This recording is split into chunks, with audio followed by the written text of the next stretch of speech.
Тэгээ 7 сар гарснаас хойш ер нь өдөртөө 32 хэмээс дээш градуст халж байгаа. Тэгээ борог тэр болгон бас өдөртөө халуун болохоор гаргаж чадахгүй. Оройд оч гэсэн их бүх юм халуун байсан гаргаж чадахгүй байгаа гэсэн хүрхэн амтан гэртээ бас үйдээд шалан дээр өнхөрч үцэх юм, эморч үцэх юм, гомдож үцэх юм. Тэгэхээр н одоо өглөөний 5 цаг өнгөрөөгөөд Монголын цагаар 5 цаг өнгөрөөгөөд эндхийн цагаар 6 цагт бас салхилуулдаг болсон. Тэр чинь тэгээ би бинийгээ тоглуулад хин хэнийг гэж дагаад идэв.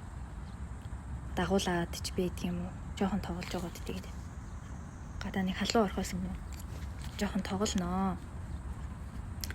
За тэгээ бороо маань намайг хаа явсан газар хөлнөөс нь зүгтээстэй юм шиг л даагнаа. Өөр нохотой тоглохгүй бас.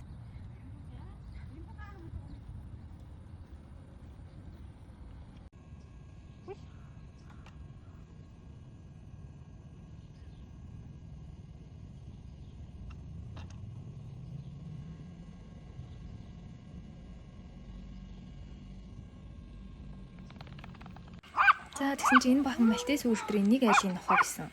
Ээж аав тэгээд 4 хүүхэдтэй ингээд 6 малтис үйлдвэрийн нохоо. Манай бороо ингээд энэ нохоонуудаас яагаад хашааны цаана орцсон. Айгаад байгаа маа чаавс.